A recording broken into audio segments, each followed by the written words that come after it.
If you're a leader or an aspiring leader in the business of lifelong learning, you're in the right place. I'm Celisa Steele. And I'm Jeff Cobb, and this is the Leading Learning Podcast.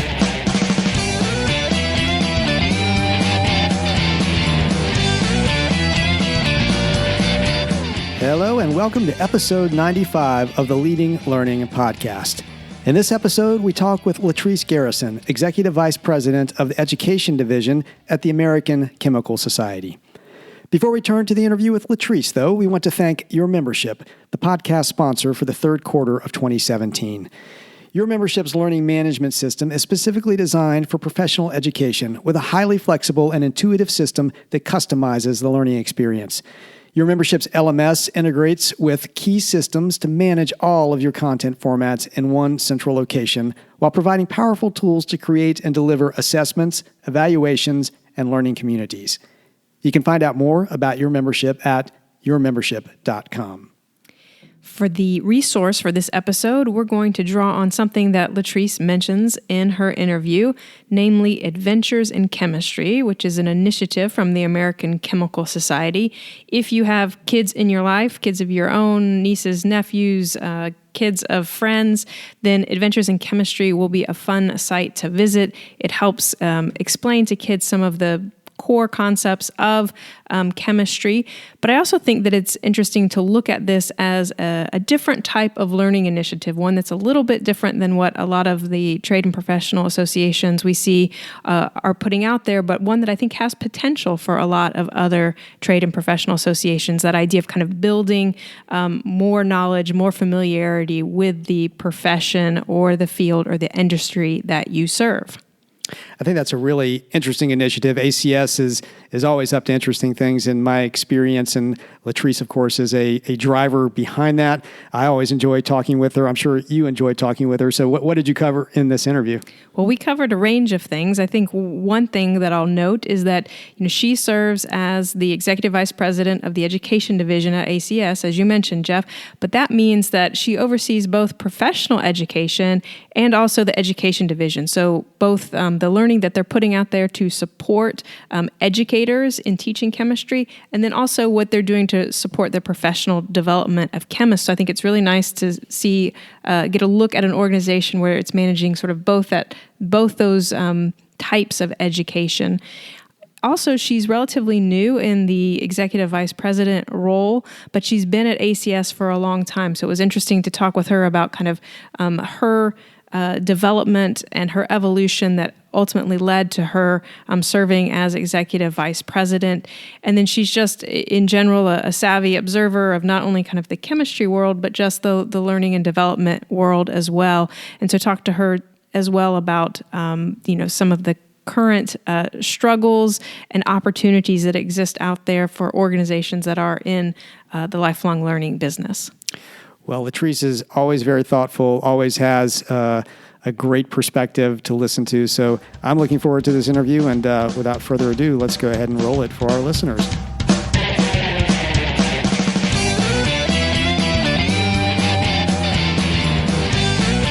Hello out there, I'm Celisa Steele, and this is the Leading Learning Podcast. And today I'm joined by LaTrease Garrison.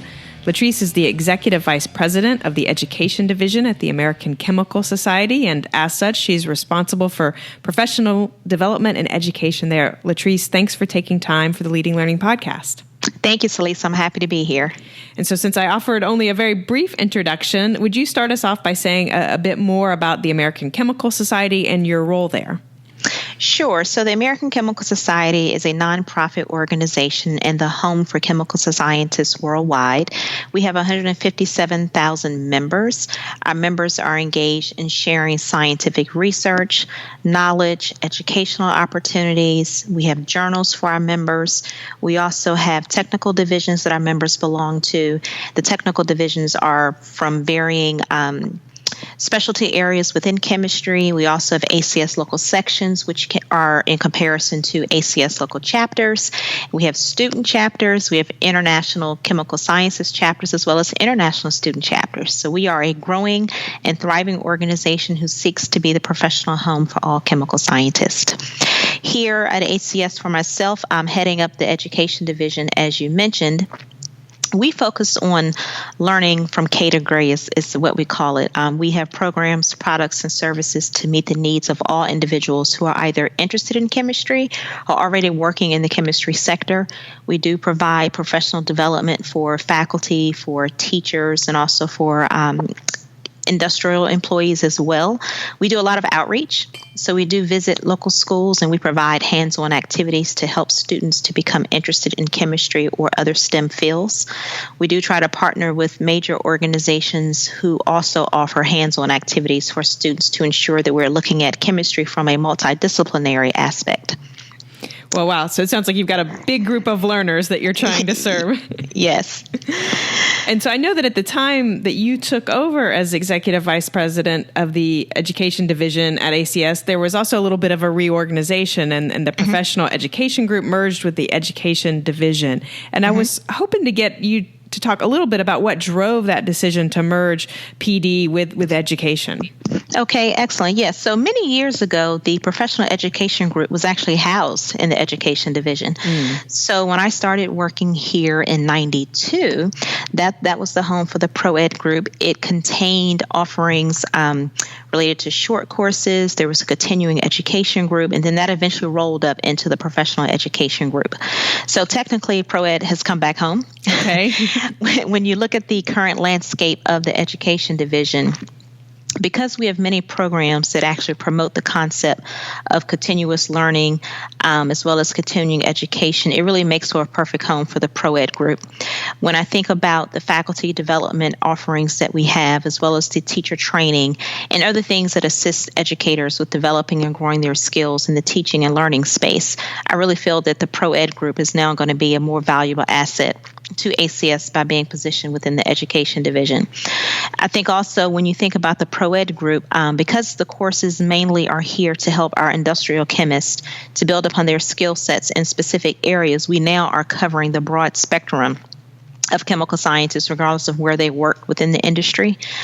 And additionally, the staff within the education division, many of them have expertise in the area of teaching and learning styles. So this has given me a great opportunity to combine those expertises with those from the ProEd group. And then we can also look at curriculum development, look at different pedagogies to really ensure that we're meeting the needs of our constituents. Okay, so to get back to that, you have all those wide range of learners to serve. So by kind of reuniting education and ProEd, you have more resources to draw on to serve those learners. Exactly. And so, I know that being executive vice president is a relatively new role for you, but as you mentioned, you've been at ACS for a long time, since at least 92. Right. But it's my sense that a lot of folks that wind up working in education and professional development don't necessarily have a background in education or professional development. And so I'm just curious, is that true for you? And maybe more broadly, can you tell us just kind of about your evolution at ACS and how and why you gravitated towards education and ProEd? Yes, that is actually very true of myself. So it'll be a 25-year celebration for me in June. So It's ironic that you're asking this question. But my journey at ACS started what I consider to be very uniquely when I think about other people who work here. I actually came to ACS, as I mentioned, in June of 92 as a summer intern. I was an undergraduate chemistry major at Howard University here in D.C., and that summer I came to work for Chemical and Engineering News, which is the flagship magazine of the society. So while my intention was only to stay at ACS for that summer, things changed. They did ask me would I be willing to stay on as a part-time employee. So I was thinking, man, benefits and in college, that was a great deal. Yeah. So I did stay on as a part-time employee, still working for the magazine, writing obituaries, believe it or not, of chemical scientists. But then on the flip side, I was writing award citations. So ACS gives out a lot of national awards to chemists across the world. So I was privileged to be able to write about chemists whom I read about, heard about, but had never met. So that was very exciting for me. But, along the way, what I've found, and as I reflect, is that there's always been a common thread throughout my tenure here at ACS, and always has come back to my passion for learning and ensuring that others are learning, growing, and developing. So actually, when I was working in chemical engineering news, I think probably after the first 6 to 9 months, I realized that my training that I was getting as an undergrad, as a chemistry major, was not necessarily matching with what one needed in the publication industry. So I took time out to start learning about the publication industry. I actually took some editing courses on the side to ensure that I would be of more value and an asset to the magazine moving forward, so that I could bring together the chemistry skills as well as the editing skills to continue to develop in that space. But then I continued to hone and develop other new skills along the way. And after graduation, my next job at ACS was in the education division. So I've come back home. And I worked in the education division for about 10 years. And there is where I truly developed the passion for developing others. Within that space, I was working a lot with undergraduate students. And given at the time, I wasn't too far from them from an age perspective, as well as being recently out of school, I was able to connect with them, but I was also given the opportunity to really work with them on how to jumpstart their career. And so actually, there was a workshop that I used to run related specifically to that, really helping the students to think about, what soft skills do you need? What are some available career choices? I would manage panels associated with alternative careers in chemistry, help them with their research and presenting research at ACS national and regional meetings, and really helping them to learn more about what they could do with their chemistry degree. So all of that to me is a part of learning and helping an individual to grow. While it's not always as prescriptive as classroom training, to me it's more on the experiential side. How do you apply what it is that you know? So, my passion for that just continued to develop over time. Then I moved from the education division into the membership and scientific advancement division, which is where I think I first met you and Jeff. And, within that space, I had the opportunity then to start helping our adult volunteer leaders to learn more about what it means to be a leader in the volunteer space as well as in their professional space.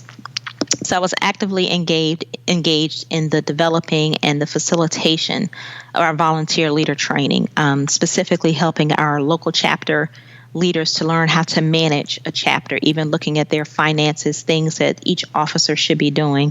Also helping with our technical divisions, those officers as well, because as I'm sure you can imagine, most chemists don't receive that type of training when they're going through their undergraduate or their master's or their PhD program. So there was a great opportunity to really help this group to understand what it means to develop those soft skills, to help them to understand what it means to be a leader in a volunteer capacity, and for them to recognize that those skills are transferable and that they can then use them in their professional life as well. So then, heading up the professional education group while I was in membership became the next step for me. So it really it's all evolved over time, if you will. So, learning and helping others has just been something that I've been constantly engaged in since I've been here at ACS. Yeah, well, it's really interesting to think about your trajectory. I'm thinking in terms of what is the norm or very common these days is, for someone to switch jobs so often. And you've certainly had different roles within ACS, but you've also been there for a quarter of a century now. Yeah, pretty much all of my adult life. Yeah. So you're a little bit of an outlier there, I think. Pretty much. Yeah. Well, so I'm going to do something that might surprise some of our regular listeners, and I want to go ahead and ask about your approach to your own lifelong learning. That's usually one of our last questions, but it seems to relate so directly to what you were just talking about in terms of your evolving role at ACS. So talk a little bit about how you approach your own lifelong learning. Gotcha. So pretty much, so Lisa, for me, learning never stops. It's actually a great way for me to keep things fresh and exciting. And when you are in an organization for as long as I've been here, you do naturally, at least for me, you naturally seek out opportunities to learn about something new, to learn how to do things differently. You really start to think of creative and innovative ways to get your job done. And that allows me to stay excited about what I do and to stay engaged in what I do while I continue to serve as chemical scientist. But, learning about new things both professionally and personally is very important to me. I typically approach any learning opportunity with an open mindset. And I kind of have a rule of thumb that, if I'm going to be engaged in some type of learning opportunity, what two things at a minimum can I take away from that I can either implement or share with others? So there have been many occasions where I've been able to take concepts or thoughts from some learning opportunities to make sure I apply them. And I remember from attending the first Leading Learning Symposium that you all had, when the gentleman talked about having his Thanksgiving table, if you will, full of ideas. So, I've kind of taken that concept here in terms of strategic planning, and I keep a folder now on my computer. When I get new ideas from staff throughout the year, I kind of file them away, and then I take a look at them as I get closer to the budgeting cycle to figure out what do we want to pursue in the upcoming year. Gotcha. So, having the basic framework around realizing that I need to take something away from every learning opportunity is great for me. Then I look at organizations such as the American Association for Association Executives. The way in which they are dedicated to the learning and the growth of association professionals is just really profound to me. Being able to participate in their activities, whether they be face-to-face or online, is actually a perfect way for me to stay up to date on the latest trends and practices in association management. And then, basic conferences and webinars and blogs. I really look for things that are not necessarily time-consuming, but things that fit within my time frame. As a working mom and as a wife, it's just important for me to have some flexibility in terms of when I'm able to get my learning in. So I really do appreciate organizations and groups that offer that flexibility for learning. So it never stops. I think if I were to stop attempting to learn and to engage in new ways, that I would become bored very quickly. Mm-hmm. Yeah, well, it's certainly how I feel as well. And I like that you give yourself sort of that accountability of walking away with at least, two things to implement or to share. So that's a nice way of making sure you're really tuned in and thinking about the application of what you're hearing to what you're doing. Exactly. And so let's talk a little bit about what role learning plays in the life of ACS and in its overarching strategy. How important is learning to what ACS does? It's actually pretty critical. When you look at the core values of ACS and where we are, we do have 4 core values, but one of them in particular speaks to the passion for chemistry in the global chemistry enterprise. Looking more in depth at that core value, you'll see that it includes supporting investments in education, training, entrepreneurship, research, and innovation. So clearly, education and training are the first 2 things that stand out in that core value, which is a clear indication of how important education and learning is to the society. But then also our strategic plan is comprised of 4 goals. And 2 of those goals have components that are directly related to education, training, and learning. The second one, we really phrase it as empowering members in our member communities. But what we want to do there is that we're providing access to opportunities, resources, skills, training, and networks to empower our members to thrive in a global economy. So there we specifically are looking at the things that we do through our career services group in terms of training, also through our professional education group in terms of training and education. And then our third goal specifically states to support excellence in education. So we do this by fostering the development of innovative, relevant, and effective chemistry and chemistry-related education. We are very much in tune to ensuring that chemistry is taught in a manner that everyone can learn, that the research involved with chemical education is prevalent, is at the forefront of what we do, and that we're thinking from a research-based perspective in terms of how students should learn chemistry. So it's not just, the typical learning that some organizations may think about, but we really take it, as I said earlier, from the K to grade, really thinking about the traditional classroom as well as outside of the traditional classroom to ensure that we're spreading the positive message of chemistry. So ACS as a whole, the organization does recognize the importance of education and training, and I think by the sheer fact that we actually have a division with the title of the Education Division really emphasizes how much we do value education and learning. Well, yeah, and I would think that clear role that learning and education plays, right there in your core values, in your goals, and as you said, just in the fact that there's an education division, I would think all of that really helps you get the buy-in and support behind the work that you and those in the division do. Mm-hmm, exactly. And so, let's talk a little bit about what you see as major opportunities and maybe also threats for the American Chemical Society, and maybe even maybe some of this would be applicable to other associations as well. But I'm thinking about opportunities and threats in particular as a provider of learning. So, one of the things that we have a careful watch over is how is the chemical industry responding to training for their employees.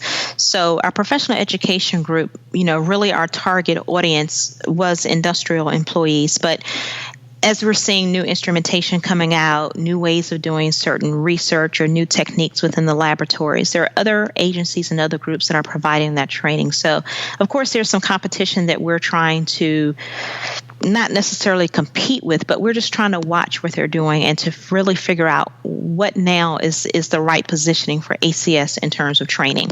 Is it on the soft skills side and less on the technical side? So that's the one question that we're grappling with that I'm hoping we can find some answers to, within the next year or so, because I think it's going to be critical for us in terms of setting our strategy going forward as to what type of learning ACS should offer in that professional education space. But then the other opportunity that kind of correlates directly to that is that we are in a unique position in order to help the chemical industry with identifying talent gaps with their new hires. So, similar to how I kind of found out when talking to others when I first started at ACS, there were things that I needed as an employee of ACS that I would never have gotten as an undergraduate chemistry student. So I knew where the talent gap was for myself, which led me to go on to get my MBA. But a lot of people may not have the opportunity, the mentor, or the type of experience to allow them to see exactly what it is that they're missing when they go into the workplace. So we have a committee, fortunately, in ACS. It's called the Committee on Corporation Associates. We also have a Graduate Education Advisory Board. So working with those groups, we're hoping to be able to better identify, what are some of the gaps that employers are seeing, and how can ACS help to fill those gaps through its learning programs? Do we need to develop more soft skills training? Do we need to look at business skills, management training, other things of that nature to allow a chemical scientist to present themselves as a diverse employee and as a forward-thinking employee? That's a great opportunity for ACS, and I think that would position us as being a leader in terms of providing soft skills for chemists. And then the other opportunity that we have is really looking at chemical safety. So this is a space that's probably unique to most organizations within the STEM fields in terms of ensuring that everyone is practicing safe laboratory practices within the science space. So we're looking now more at training in terms of chemical safety, and this is training that we can provide worldwide because, if you follow the news, there are unfortunately sometimes accidents that happen or safe practices that aren't being carried out as they should be. And so we as an organization have a great opportunity, I think, to affect change there. So I'm really looking forward to seeing how can we drive that forward and allow that to be a new opportunity for ACS in terms of the learning space. And then the other piece here, when I think about ACS helping to develop the future workforce, is that we're really looking more at two-year colleges and how they're becoming the pipeline for highly skilled employees. We recently, actually last week, hosted a panel on Capitol Hill where we did have two-year college professors and leaders to come, and they were on the panel with some prominent industrial companies talking about their partnerships and how the industrial companies are able to partner directly with specific two-year colleges in their community to ensure that they were getting the talent pool that they need. So I think we can really help to form those partnerships, those collaborations, and again, to fill the gaps in terms of training that may be missing that the industry is expecting from those two-year college students. So again, I think that's a growth opportunity for ACS. It's changing somewhat of the path that we've been on in the future, but I think it's speaking to a direct need that's out there in the chemical industry. Well, I think that talent gap, and then also looking where there's already coverage, where you're sort of saying with the employees, and maybe they're already being sort of served through other avenues. I think it's a really nice way of sort of looking at, what are the opportunities to differentiate from what's already out there? Where can you really add value? So I think that does sound exciting. Yes. And so a question I have for you is just about, where do you see organizations or even individual leaders struggling the most in the current learning landscape? I'm thinking in part of what you were just saying in that last answer, that it seems like a lot is changing in terms of the landscape. And so just, how do you see that impacting organizations and the leaders that are working in learning? Yeah, so I think when I really think about that question, some of it comes down to ensuring that you have global-minded and global-ready staff, if you will, that are really looking for those learning opportunities. I know for me specifically and for many members on my staff, trying to figure out how do we expand what we're currently offering to the larger audience. So, our footprint in the U.S. has been very stable over the years since ACS has been in existence. But what we really haven't done is to take a inventory as to how we can transfer many of those learning opportunities over to our global audience. So that's something that we're specifically struggling with now, because as the world expands and evolves, people are very transient. There are people who are going to go and work overseas, or people are going to come here to work. And so we want to make sure that everyone is trained in the same mindset, on the same playing field in terms of their knowledge base and their skill set. So that's something that we're struggling with now, is how do we introduce our partners and other chemists into what it is that ACS offers from a learning perspective. And I would venture to say that many organizations now, especially as they try to grow their membership, that they're going to be dealing with, what is the impact of being a more global organization, and how do you address that, and how do you move forward, but yet not lose your footprint with your domestic audience base. Yeah, so the expanding potential of all that technology makes possible to reach the global audience. Right. So, next to last question is, what's going on in learning these days that really excites you? And maybe this is some initiative going on at ACS, or maybe it's a trend or a development more broadly that excites you. But but what new things happening in learning that you're jazzed about? So I think for me, because I just came into this position where I can pretty much focus 100% on the whole learning concept and not being stretched as I was previously in other positions, that itself is exciting me, because it's giving me the opportunity right now to kind of set a new strategy, a new path forward for the division as a whole.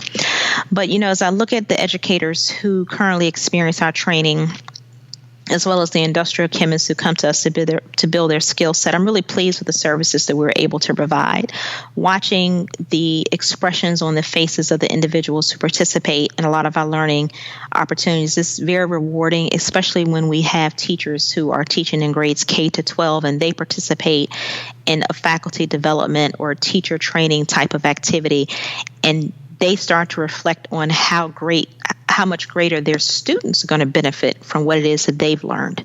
So that resonates with me, in that we're not only impacting the people that we're teaching, but we're also impacting the people that they're teaching. So there's a great snowball effect, if you will, in terms of how the training that we're providing is growing, and it's really more far-reaching than what we anticipated it would be. So our audience is sometimes much greater than I think what we ever have imagined it being, because what we're sharing is also being shared out to another population, which is just fantastic for us. And then when I think about some of the programs that we have that allow us to provide funding and training to a chemist who may want to make that transition into a new career. We look at the chemical industry these days. There are a lot of people who are either being laid off, their jobs are being eliminated, they may have to retire early for various reasons. But we offer them, through the ACS HOC program, the ability for them to receive a grant and training to transition into a chemical education type of career. And the benefits that come along with that are just fantastic. I mean, you're getting someone who's worked in chemical industry, who's had the exposure to the latest and greatest technologies and instrumentation, and now they're coming into the classroom.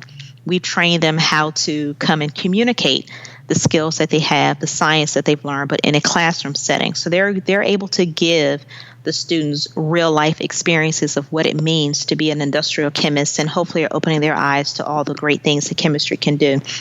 So this really it excites us because we know that we're helping that individual to meet a goal, typically to stay employed, but they're also able to follow their passion, because quite often you'll find that there's some industrial chemists who may have started out wanting to be a teacher or something along those lines, but then they chose to go into industry. So we're really helping them to come back and to build up on passions that they've had. So really, it's really exciting to me to think about the training that we provide, whether it be on the teacher side or the professional training side.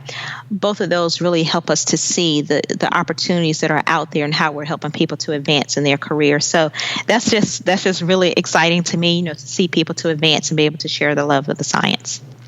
Well, that's great. And I like that the snowball effect, that you're impacting people who in turn impact other people and share the learning. Mm-hmm. So last question, if listeners want to know more about the American Chemical Society, or if you're open to it, if they want to connect with you, where would you have them go? Sure. So they can always email me at lgarrison@acs.org. So that's just the letter L, my last name, Garrison @acs.org. And visit our website, acs.org, and you can find everything about all the learning that we provide. If you have children and you want to expose them to chemistry, I do encourage you to go to our Adventures in Chemistry site, and there are some cool activities there for hands-on science. So there's a great opportunity for your kids to learn at home under your supervision, of course, and maintaining all safe practices. But our learning here, it doesn't stop. It truly is K to gray, and we have opportunities for even our retired chemists who want to go back into the classroom and serve as a science coach or to be a mentor to teachers. So it's an active part of what we do, and I do welcome the opportunity to speak with anyone who's interested. Well, LaTrease, thank you so much for making time for this conversation. Thank you, Salisa. That wraps up our interview with LaTrease Garrison. As we're exiting, we want to say thanks once again to your membership. You can find out more about your membership and all it offers at yourmembership.com. To get show notes for this episode, go to leadinglearning.com/episode 95. There will be a link there to that Adventures in Chemistry site that I mentioned at the very beginning of this episode. And in the show notes, you will also see various options for subscribing to the podcast. And if you haven't yet subscribed and you are getting value out of what you hear, we would be grateful if you would subscribe. We'd also be truly grateful if you'd take a minute to give us a rating on iTunes. All you have to do is go to leadinglearning.com/iTunes. That'll get you to right where you need to be, and we'd really appreciate it. It helps others to find us, and of course, it helps us know that you're getting value out of the podcast and that we're on the right track. We also hope that you will consider telling others about the podcast. You can send out a tweet by going to leadinglearning.com/share, or if tweeting isn't your thing or you want to spread the good word using your own terms, then just pick your social network, pick your description, and spread the good word that way. So thanks again, and we'll see you next time on the Leading Learning Podcast.